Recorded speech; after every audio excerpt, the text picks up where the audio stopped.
Welcome now to Saints in the Shadows. Hear the stories of the saints, learn about things you never knew. See if you can figure out who the saint is before the end. I don't know if you guys are going to know this one or not, but just in case, here you go. Smyrna was the sort of place where sea salt clung to your cloak and merchants knew your name. The stadium roared for athletes by day, but for prisoners by night. Ships came slicing into the harbor with Roman standards, and the streets glowed with oil lamps that left little halos in the dark. In the city walked a man who was easy to underestimate: old, soft spoken, steady. He didn't trade in theatrics. He carried memory the way some carry a family heirloom, carefully, reverently, never letting it out of his sight. People came to him because he didn't spook easily. He could smell a fad a mile off and name it. He spoke of what he had received and handed it on in the same way. He was known, at least for us tonight, affectionately and a little mysteriously as the Unburnable. Not because he sought that name, because others whispered it. He hadn't always been old, of course. Once he had been a young believer among many in a city where gods had addresses and temples and schedules. Somewhere along the way, an old fisherman from across the sea took him under his wing, a man who spoke much of love and of truth, and of a teacher who had taught him both. The old fisherman's name? You've heard it. So had everyone in Asia Minor. From that tutor, the Unburnable learned not a new philosophy, but a way of remembering, of keeping alive what was handed down face to face. He learned that fidelity is not stubbornness, it is devotion. He learned that the past is not a museum, it's a living fire. Years passed. The young man became a shepherd of souls in Smyrna. He visited the sick, he remembered travelers. He taught in simple rooms where lamps smoked and sandals scraped stone. He wrote a single letter that we still have, a plain, sturdy letter to a nearby church, about faith and endurance, and the kind of love that does the dishes. He wasn't flashy, he was reliable, and reliable can be dangerous. Because empires do not fear spectacle, they fear perseverance. In time, accusations sharpened.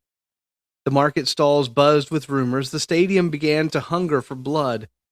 When a handful of believers were seized, the crowd, unsatisfied, called for a bigger name. They shouted for the Unburnable. Friends hid him at first. He consented, briefly. Prudence is a virtue, too. He prayed. He slept. He dreamed that the pillow under his head had caught fire. Awakening, he told those with him, matter-of-factly, in fact, I shall be burned alive. Not panicked, not dramatic, just prepared. When the knock finally came, he did an unexpected thing.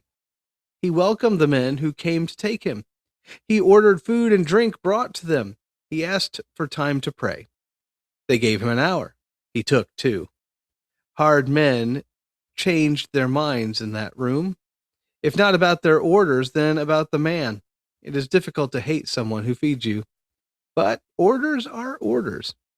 They brought him to the stadium, into a world of shouts and heat and tension.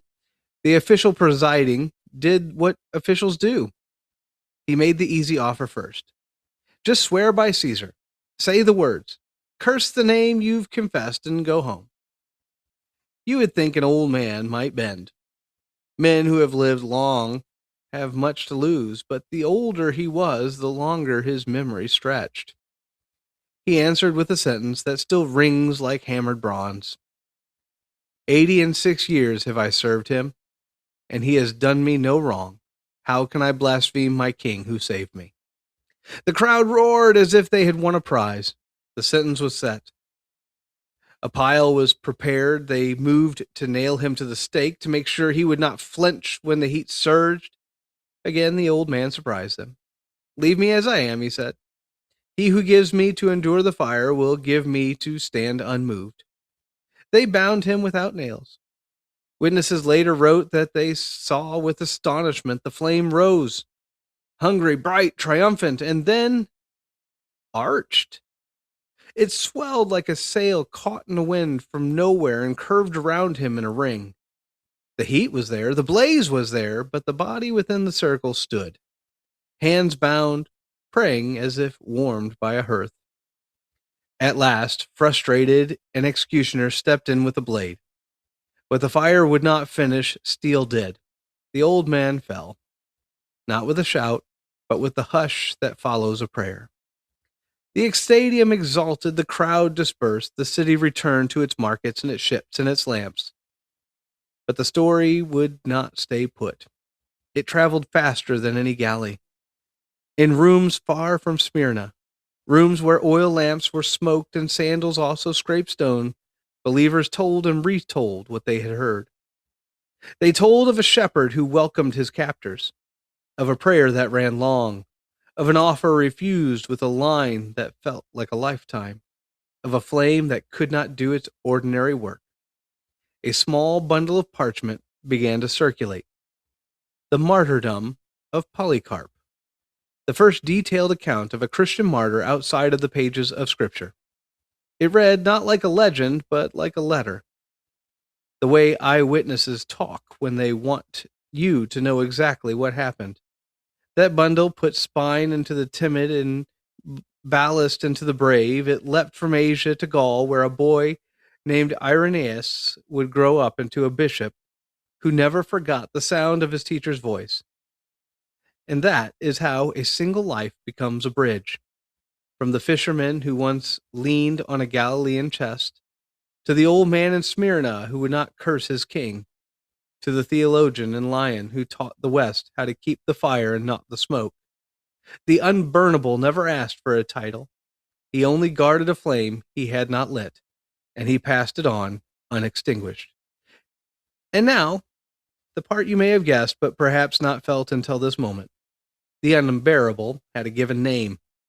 It was the name of that bundle of parchment, the name on the lips of the stadium and the crowd, the name that carried from youth to old age, from study to stake. Polycarp of Smyrna. Bishop, martyr, saint. All right. That was a long one. That was. Yeah, it was. It was. But I like it. I think it turned out pretty well. Yeah, I think so. So that is Polycarp of Smyrna. Now, just in case you didn't figure out, the man who learned in Galilean, that was John. Polycarp is one of those unique individuals because he is a direct link to the disciples. That is to say, he sat at the feet of John, and we know he sat at the feet of John, and we have Polycarp's writing. And Wow. Polycarp then influenced Irenaeus, which is kind of what I just said. So, and Irenaeus influenced several others. And so we this is one of those really interesting things. We actually have kind of a pretty direct line straight from the apostles and disciples all the way through. We don't have necessarily a lot. We don't have a lot of writing from the age of Polycarp, but we do have a few things. So, yeah. So interesting tidbits, interesting things. Yeah. Yeah. So, as I was looking at the dare I say the meal options, and again, you should celebrate him on Monday, February 23rd. And I'll be frank with you. I ask AI to come up with stuff. I looked in my books to come up with stuff, and they didn't come up with nothing good. They just didn't. And so here's my thought. Here is my thoughts. The whole thing is we're gonna call Polycarp the Unburnable because of how he died. Ultimately, not with the flame, even though they lit him up, but by steel. And so here's what I think. Have an old fashioned, but have it smoked. Cold smoke. And then honestly, I was thinking, oh man, maybe you should do something smoked, but smoking things burns. And so maybe, if you really want to go, like, I would think a cold smoked salmon would be really fabulous. That does sound good. It does, doesn't it? You ever have cold smoked salmon? I haven't, but I love fish. Like I'll eat anything that's like, I love seafood and fish and all that. So it sounds amazing. I would love to try that. Yeah, so next time. So do you ever eat like dips with like cream cheese, like based dips or something like that? Oh, yes. Okay, so on the next Sunday, the next mini Easter, yes, go to your store and pick up like a cream, any type of dip like that, and then pick up a little pack. It's just a little pack of smoked salmon. It'll be cold smoked. You can't hot smoke salmon. Well, you can, but it doesn't turn out very well. So it'll be cold smoked. Now it'll be super salty. And take off a chunk of that, dip like a cracker or a chip in it, and then put that piece of smoked salmon right on top of it. It's worth it. Yeah, that sounds good. It's fantastic. Ooh. So, and so yeah, so there you go. There's my Saints in the Shadows for today. Very nice. All right, and again, that's on Monday. And I should also note this. In this segment right now, as we're recording, it's in the evening of Ash Wednesday on February 18th. This is actually, and it's hard because it's Ash Wednesday as well. This is actually the commemoration of Martin Luther today. I didn't do it last week since it was directly on a Wednesday and we record on Wednesdays. And I kind of debated a little bit back in that. I should have probably mentioned it, but it is. So Martin Luther died on February 18th, 1546.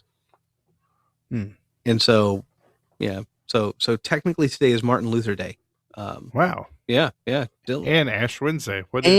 Ash Wednesday. So yeah, there you go. But again, I got Polycarp coming ahead because that's on Monday, so that's during the week. So yeah, there you go. And so it ends. The light shines in the shadow. And now you know more about the story of one of the saints of history.